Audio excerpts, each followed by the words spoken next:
Tengo acá que la correcta en la 19 es efectivamente la letra A.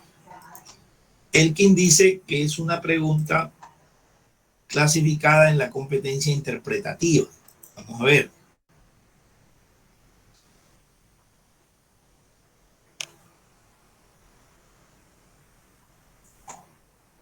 No, no es interpretativa.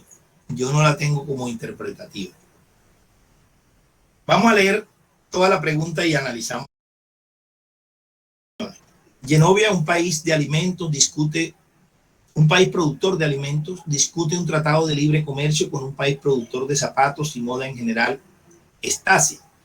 Esto haría que los zapatos y las prendas de vestir sean más baratos en Genovia, o Genovia, no sé cómo se pronunciaría ese país, y que este a su vez pueda exportar materias primas como algodón o lana. Sigue leyendo tú, Elkin. Esto haría que los zapatos y las prendas de vestir sean más baratos en Genovia y que esta a su vez pueda exportar materias primas como algodón o lana. Los productores de materias primas en Genovia ven una posibilidad enorme de crecimiento. Sin embargo, en el país hay gremios productores de bienes de cuero que están interesados en preservar su negocio, que no podrían competir con los precios de los productos importados. En Genovia se ha hecho una propuesta para mediar esta situación, firmar el tratado y al interior del país otorgar subsidios para rebajar.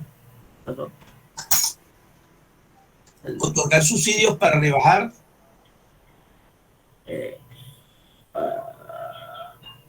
para los productores nacionales. Esta propuesta de solución podría... Bueno, mira, ¿por qué no es interpretativa? Porque una manera de identificar las preguntas propositivas, las competencias propositivas en las preguntas, es la conjugación del verbo que sirve de enlace entre el contenido de la pregunta y las opciones de respuesta.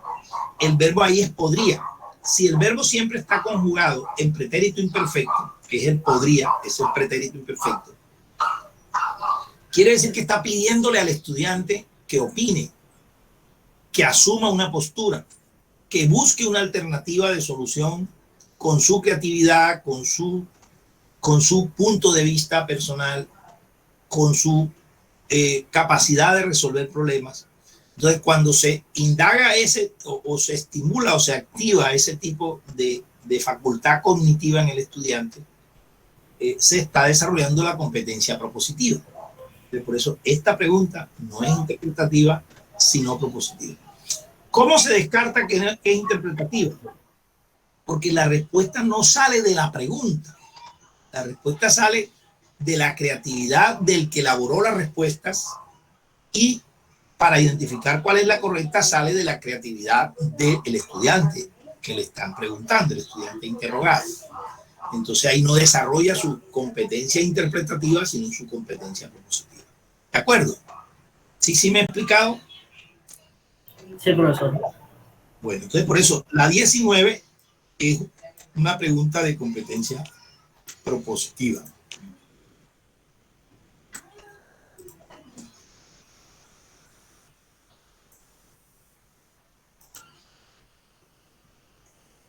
Entonces ahora vamos a ver las opciones que descartó Elkin. Él le parece la más cercana a la correcta, la C. Por lo tanto, descartó la B y la D. Vamos a ver. La pregunta dice, firmar el tratado y al anterior país. En Genovia se ha hecho una propuesta para mediar esta situación. Firmar el tratado y al interior del país otorgar subsidios para los productores nacionales. Esta propuesta de solución podría, entonces,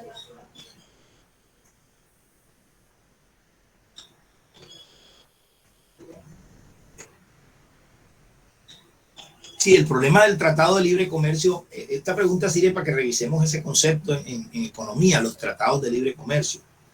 Los tratados de libre comercio simplemente o supuestamente abren las fronteras del país a la mercancía del otro país con el que se firma el tratado y viceversa. Entonces, libremente entran y salen mercancías. Entonces, eso se suena muy bonito, muy bueno, pero eso funciona de acuerdo a la vocación productiva de cada país, la vocación y la tendencia productiva de cada país. Hay países que son monoexportadores, que tienen una fortaleza productiva en un solo sector. A veces son países que tienen fortaleza productiva solo en el sector primario, es decir, solo producen materia prima, y fortaleza productiva en el sector terciario es baja, es decir, es débil, que es el sector terciario es la industria, el comercio, perdón, el sector terciario es el comercio, las comunicaciones, el transporte, la tecnología, y el sector secundario es la industria. Hay países, entonces cuando son países productores del sector secundario, es decir, que tienen fortaleza en la industria, hay que ver en qué áreas de la industria. Si son áreas de la manufactura, es decir, áreas relacionadas con ropa, zapatos, electrodomésticos o alimentos procesados, es decir, hay que ver en qué sector. Entonces, esos productos van a entrar y salir del otro país. Entonces, ¿qué ocurre? Que el otro país, el país con el que se firma el tratado, se ve inundado de productos del país socio. Y entonces, por ejemplo, si un país es productor de zapatos, quiere decir que en ese país también se produce cuero. Entonces, los productores de cuero le venden a los productores de zapatos la materia prima para hacer el cuero. Entonces, si ellos ven que va a entrar cuero del otro país más barato o de mejor calidad, ellos quedan en condiciones desventajosas para competir. Entonces no les conviene el tratado. Entonces piden revisar o rechazan el tratado. Y eso es lo que más o menos plantea la lectura sobre la situación de Genovia, que firmó con Astasia, del otro país, con Estacia, del otro país, un tratado de libre comercio. Entonces, la propuesta para enfrentar el descontento de los productores de bienes de cuero, para que ellos no les caiga su negocio, es subsidiarlos, es decir, que el gobierno les entregue un dinero que los ayude a solventar las pérdidas porque bajan sus ventas en la medida en que entran cueros de otros países a competir con ellos. Entonces, la pregunta es la consecuencia de esa propuesta de otorgar los subsidios. Entonces, la respuesta correcta, en este caso, es la A, porque dice que eso se ajusta a los intereses de los productores de bienes de cuero. Ellos reciben un subsidio y ya no pierden tanto. Esa es la correcta. Entonces, la más cercana es la C, según Elkin, ¿verdad? Que dice, bueno, vamos a descartar la B. Como consecuencia de esos subsidios a los vendedores de cuero, se incentivaría o se incentivar la libre competencia entre los productores nacionales de bienes de cuero. No, esa se descarta enseguida. No es libre competencia porque todos van a recibir los mismos subsidios, ¿verdad? Y ellos no van a competir con ellos, sino con los productores de estancia, que ahora en el Tratado de Libre Comercio van a ingresar sus cueros también. Entonces, por eso está bien descartada la B. Y la D dice, perjudicar a los compradores de productos de cuero. No, al contrario, no los perjudicaría, porque si los productores de cuero están subsidiados, ellos no tienen por qué subir sus precios. Entonces no perjudican a los fabricantes de zapatos que compran esos cueros, porque siguen los mismos precios. Entonces, por eso está bien descartada la D. La C dice, ayudar a los productores extranjeros a vender aún más barato. Esa no es correcta porque no los ayuda, sino que los obliga. Ahí el verbo sería los obliga, y esa sería la correcta. Pero vamos a ver cómo se vuelve correcta así como está. Ayudar a los productores extranjeros a vender aún más barato. Elkin redactó la pregunta así. Una consecuencia de la propuesta que podemos inferir es: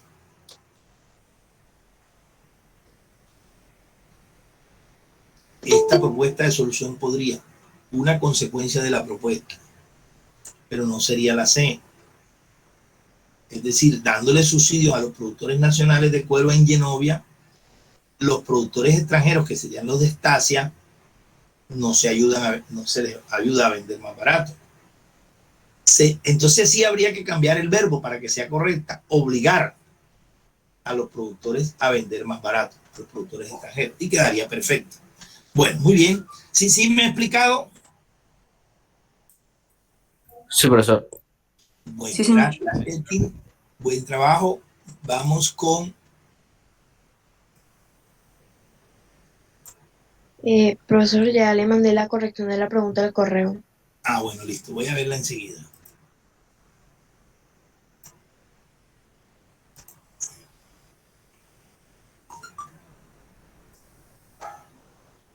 Aquí está.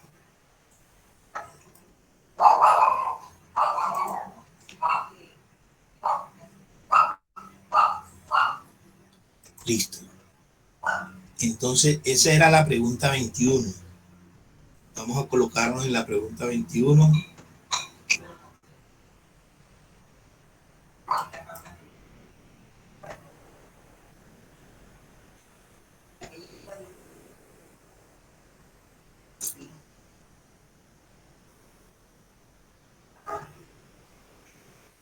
La pregunta 21 se refiere a lo que deben hacer las empresas para mejorar su competitividad, ¿verdad?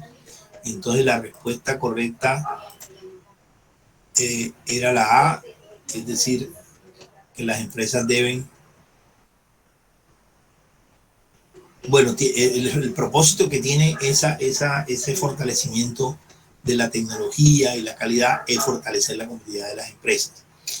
Entonces, la C, que es la que escogió, la B, perdón, que es la que escogió como más próxima, la B dice, reducir el volumen de importaciones de un país. Entonces, Daniela formula como pregunta, las acciones descritas en el artículo, ¿en qué manera?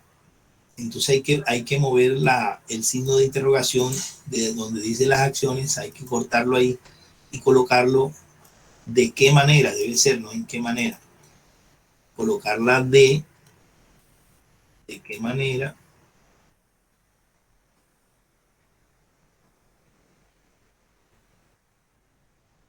De qué manera, y colocar ahí que comienza la pregunta. ¿De qué manera afectan las relaciones económicas del país esas acciones descritas en el artículo? Y la afectan porque se reduce el volumen de importaciones. Pero entonces habría que cambiar el verbo afectan, porque reducir las importaciones no es una afectación, puede ser un beneficio, pero para no involucrarse en qué es beneficio o afectación se puede decir impactan, porque el impacto puede ser negativo o positivo. Quedaría la pregunta perfecta. ¿De qué manera impacta? Sería el verbo correcto ahí. ¿De qué manera impacta estas acciones descritas a las relaciones económicas del país? Y la respuesta, el impacto sería ese. Se reduciría el volumen de importación. ¿De acuerdo? Daniela, ¿sí me he explicado? Sí, señor. Bueno, muchas gracias, Daniela. Muy amable, buen trabajo.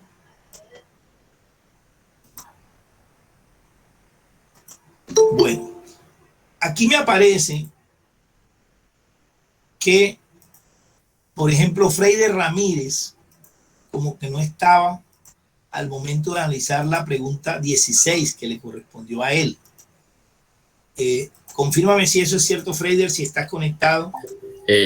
Profe, esta clase no, yo no analicé preguntas, pero la clase pasada sí. Recuerde usted que yo había dicho la pregunta que no era y yo le tuve que volver a mandar la pregunta y la volvimos y la analizamos en clase. Pero no era la 16. Sí era. Sí era yo había hecho, pero creo que había hecho lo que la no 11, hemos analizado es una tarea tuya. Tú no has mandado esa tarea. la última. Pero acuérdate que hay que mandar una tarea, hay que mandar un formato diligenciado con la Sí, respuesta, profe. indicando la competencia y formulando la pregunta nueva. Sí, ¿Dónde profe, está esa tarea? eso yo se lo hice la clase pasada. Pero yo no tengo tu tarea en mi banco de preguntas, en mi banco de tareas de los estudiantes. Pero usted me recibió el correo y me colocó que lo había recibido.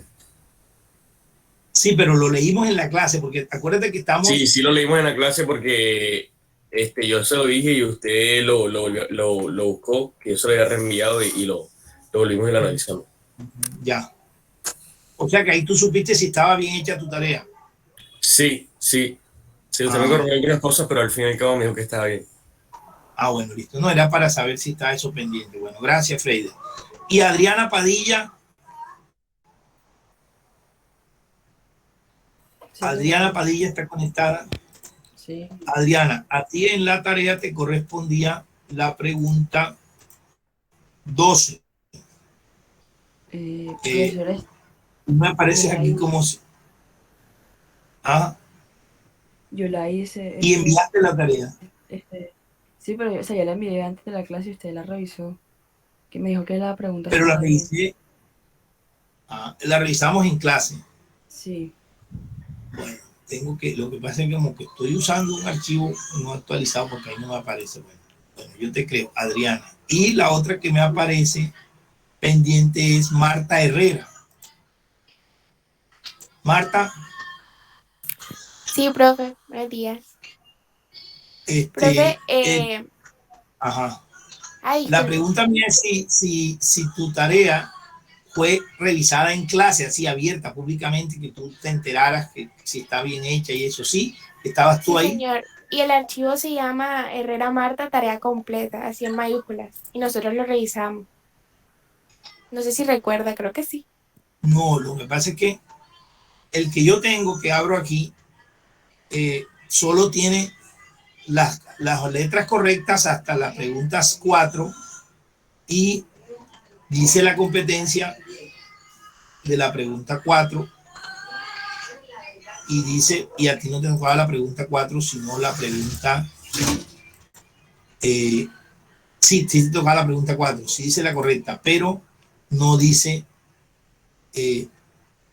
la pregunta nueva, o sea, no hiciste la formulación de la nueva pregunta. En este archivo que yo tengo en esta carpeta de tareas, el archivo se llama Herrera Marta, tarea 6, pero está en minúscula. Sí, profe, pero yo le reenvié, pero hace clases pasadas, pero la tarea en realidad, o sea, el archivo completo, porque no sé qué le había pasado a mi tarea, se llama Herrera Marta, tarea completa. Y usted lo bajó en su computador y revisamos la pregunta. Pero la pregunta se revisó en clase, públicamente. Sí, sí, señor. Bueno, listo, no hay problema. Yo corrijo acá. Bueno, entonces con esto ya damos por terminada esta actividad y empezamos otra. Pero ahora les explico la otra. Pero antes, si alguien tiene algo que decir, que preguntar, que sugerir o recordarme algo que está pendiente de esta actividad, díganmelo ahora.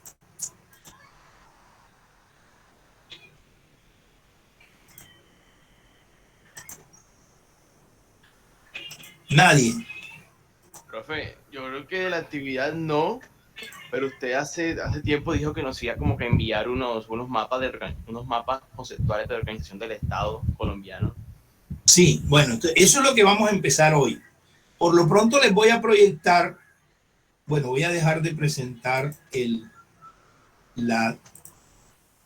voy a proyectarles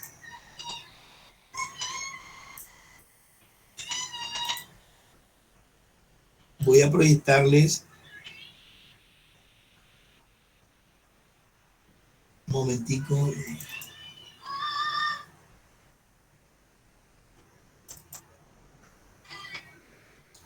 El cuadro de instituciones.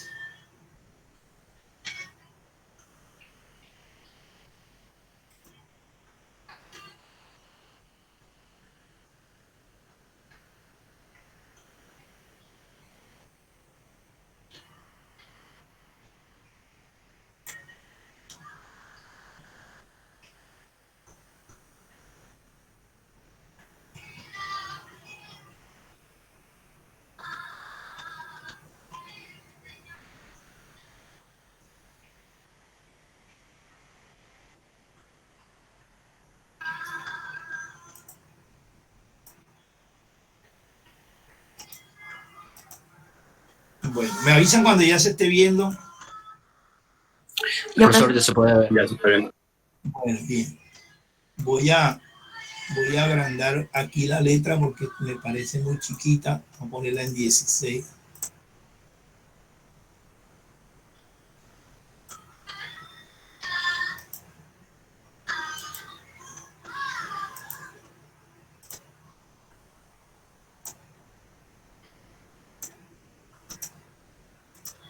Bueno, el cuadro está así. Yo le llamo cuadro de síntesis de instituciones del Estado colombiano. Esto está basado en la Constitución Política de 1991. En la primera columna está el número de la institución. Entonces vamos a analizar 4, 5, 6, 7 instituciones. Las 7 instituciones son la más importante a nivel nacional del Poder Ejecutivo, que es la presidencia, o sea, el Poder Ejecutivo. Entonces, en la segunda columna está la institución. Institución, un cargo, presidencia o presidente. Luego, el Poder Legislativo, están las 2 instituciones nacionales del Poder Legislativo. El Senado. Entonces, vamos a agrandar aquí los nombres de estas instituciones en esta columna.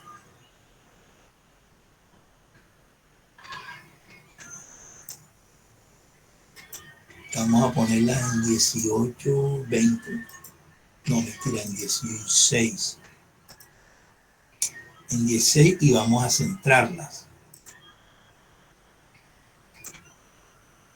Listo. Entonces, ¿cuáles son las instituciones? Las 2 de la rama legislativa son el Senado y la Cámara de Representantes.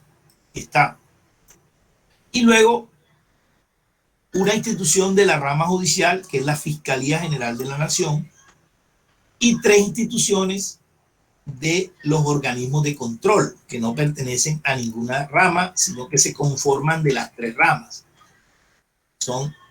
La Fiscalía General pertenece a la rama judicial, Cámara y Senado a la rama legislativa, y la Presidencia a la rama ejecutiva. Luego vienen los organismos de control, que son la Contraloría General de la República, la Procuraduría General de la Nación y la Defensoría del Pueblo.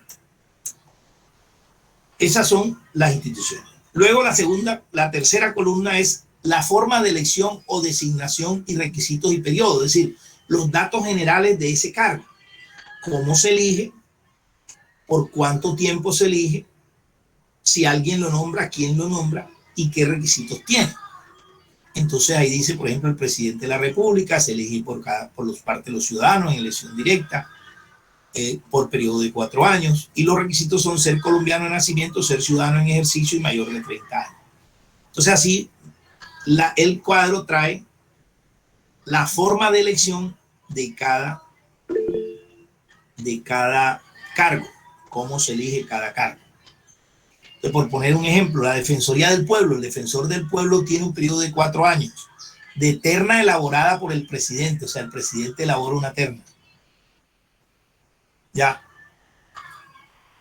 Entonces, la Cámara de Representantes elige entre esa terna, vota, y entre los miembros de la Cámara, los representantes a la Cámara, escogen al defensor de los 3 candidatos que entrega el presidente. O sea que en este cargo, que es un cargo de organismo de control, o sea, no pertenece a ninguna rama, participan en su elección la rama ejecutiva, que es el presidente escogiendo la terna, y la rama legislativa, que es la Cámara, escogiendo al defensor de esa terna, escogiendo uno de esos 3 candidatos. ¿Ya? Pues así entonces frente a cada institución, en la segunda columna o tercera columna dice esos datos del cargo, forma de elección y periodo y requisitos. La cuarta columna dice funciones y atribuciones especiales, es qué le corresponde hacer como lo más importante de sus funciones y qué puede hacer con esas funciones que más nadie lo puede hacer en este país. Eso se llama atribuciones especiales. Se le atribuye, se le dan unos poderes que solo él tiene. Entonces ahí dice, tomado de la Constitución, esas atribuciones. ¿Ya? Bueno, y la quinta columna es las inhabilidades e incompatibilidades. que es inhabilidades, es qué cosas puede haber hecho una persona que lo inhabilitan para ser presidente. ¿Quiénes no pueden ser presidentes? ¿Quiénes tienen que dejar de ser presidentes por algo que hacen o hicieron y los inhabilitan? Eso es la inhabilidad. Y las incompatibilidades, qué cosas no puede hacer mientras sea presidente. Su cargo es incompatible con eso. Entonces así pasa con los senadores de la República, los representantes a la Cámara, sus inhabilidades e incompatibilidades, el fiscal general de la Nación, el Contralor General de la República, el Procurador General de la Nación y el Defensor del Pueblo. Sus inhabilidades e incompatibilidades. Bien, este es el cuadro de las instituciones. ¿Qué vamos a hacer con ese cuadro? Yo voy a mandarles una tarea para que la analicen ahí y en esta ocasión yo no voy a asignar la tarea, sino que ustedes la van a escoger. Ustedes en un correo me van a decir 3 opciones de tarea, la que prefieren y otras 2 que preferirían si la que prefieren ya se la asigné a otro estudiante. ¿Ya? Las tareas son por institución. Son 7 instituciones, en este caso, una ejecutiva, 2 legislativas, van 3, una judicial, van 4 y 3 organismos de control, van 7. Estas son las 7 instituciones. Y los organismos y los datos, la información de cada son 3. Entonces 7 por 3, 21. Ustedes son 24 estudiantes. Habría 3 opciones de temáticas de tarea. ¿Cuál es la tarea en sí? La tarea en sí tiene 2 componentes. Una, buscar una noticia que se refiera a eso,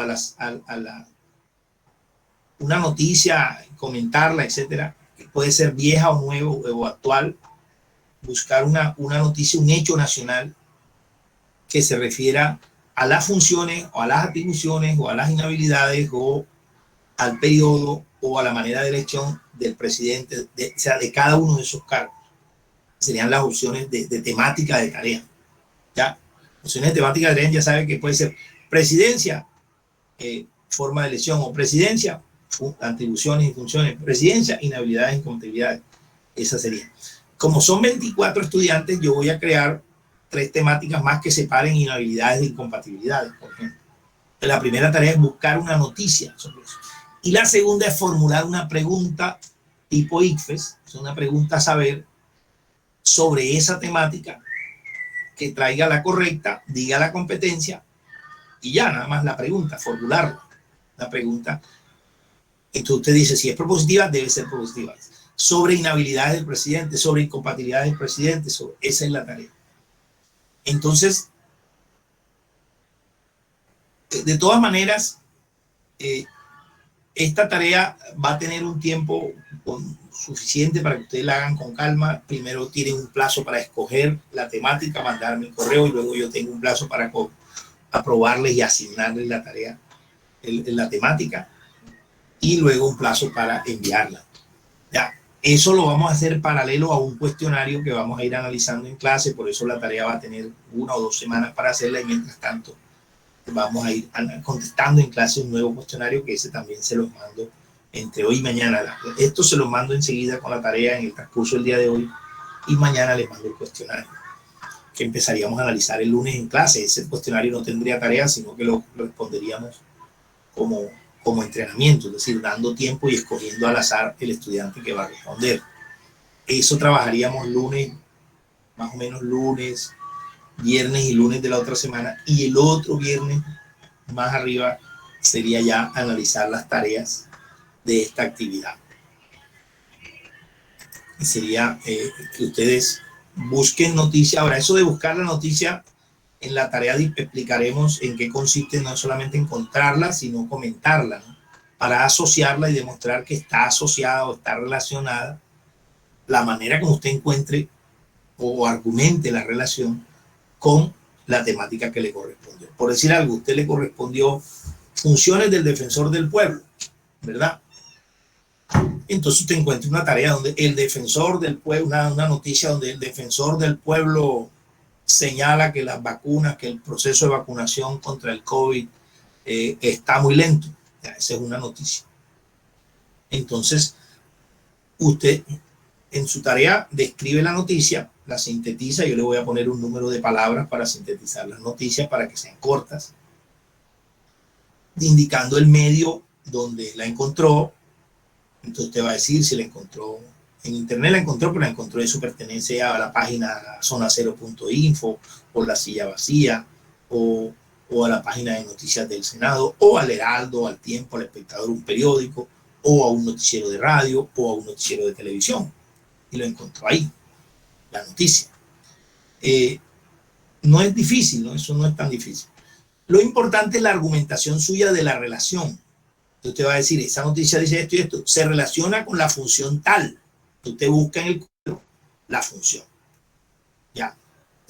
Miren, el cuadro dice, en funciones del personero, dice que el personero está encargado de proteger a la sociedad de los errores que cometan, tal, y por eso esa noticia sobre las vacunas, ahí está el personero cumpliendo su función, el defensor del pueblo.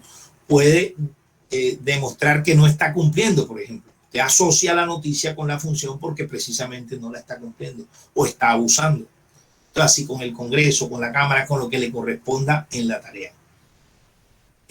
Y lo de la pregunta, pues como ya tienen unos cuestionarios de ejemplos, tienen una experiencia de haber formulado preguntas para la respuesta más cercana a la opción en la tarea anterior, usted busca, redacta una pregunta de tal manera que y pone unas opciones colocando una correcta. Puede ser una pregunta sencilla, pero que permita, que exija interpretación. Ojo que no pueden ser preguntas de conocimiento, que son muy fáciles, ¿no? Es decir, una de las siguientes funciones le corresponde al defensor del pueblo. Usted copia las funciones y le quita algo malo a cada una y la correcta es la que está correcta. No, esa es una pregunta de conocimiento, no es de competencia. Tiene que ser una pregunta interpretativa, argumentativa o propositiva. Es decir, que ponga a pensar al estudiante, que plantee una situación, no solamente una información, sino una situación. Y ya ustedes ven cómo son las preguntas de competencia, como son las que están en el cuestionario. Esa es la tarea paralela que vamos a hacer al cuestionario que vamos a enviar hoy. ¿Hasta aquí me he explicado? Sí, señor. Sí, ¿alguna inquietud? Profesor, una pregunta. Sí. Porque en la mayoría de los cargos, de estos cargos, el límite de edad es como a partir de 25, 30 años, y también como que en algunas hay como que ciertas especificaciones, por lo menos de la Contraloría, dice que tener título universitario, haber sido profesor universitario durante un periodo no menor de 5 años, y en el Congreso de la República uno ve que hay senadores que ni siquiera terminaron el bachillerato, tienen un título universitario, por así decirlo, lo falsificaron. Entonces, ¿por qué entre esos órganos hay como que esas diferencias? Muy buena pregunta.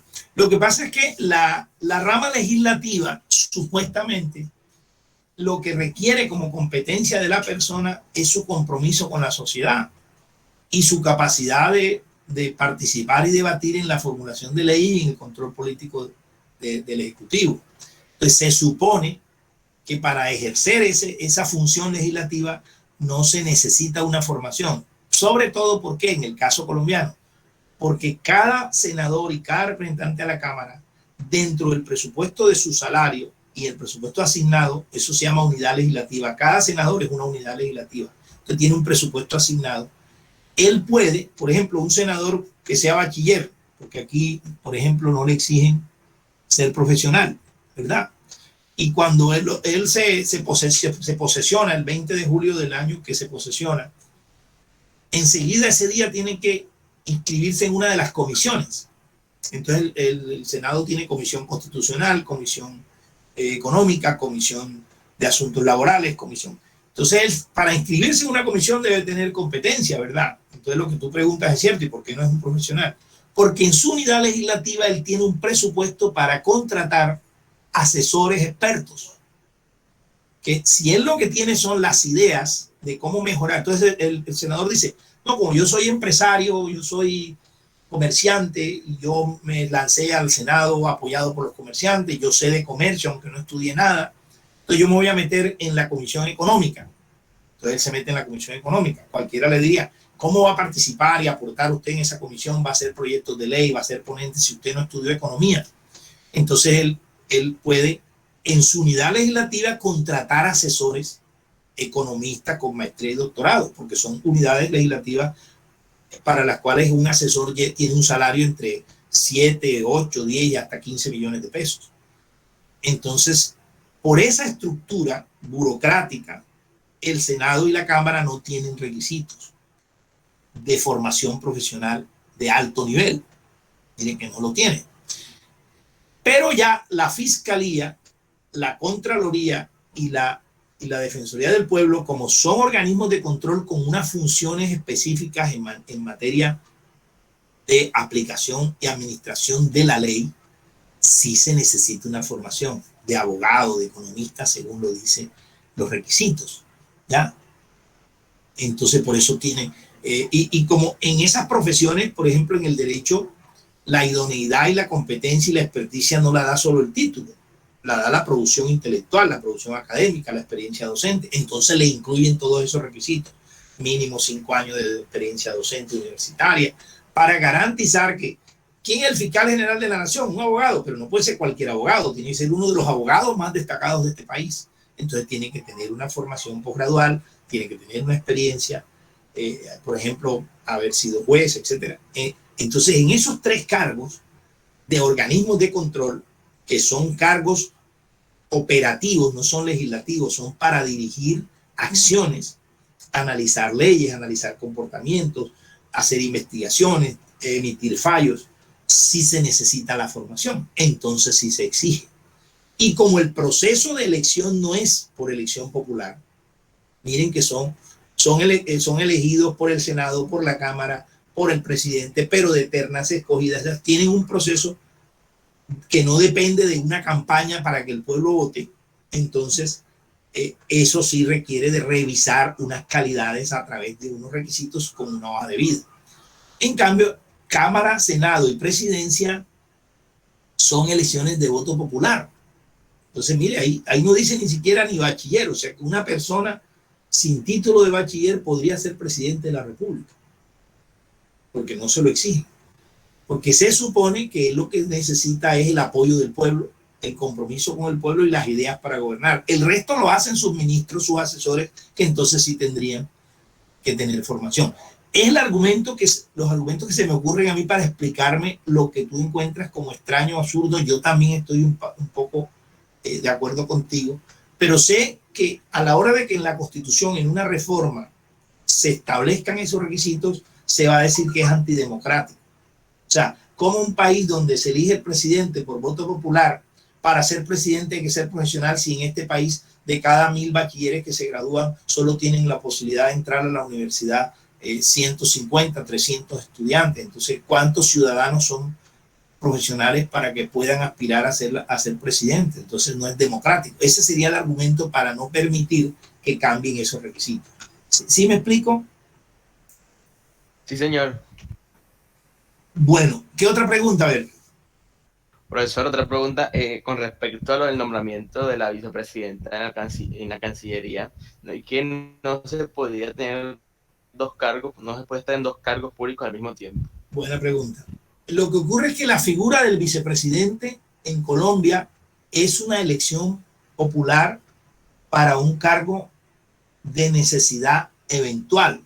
Entonces en Colombia los vicepresidentes no tienen oficina ni tienen salario. Ellos están ahí como suplentes del presidente.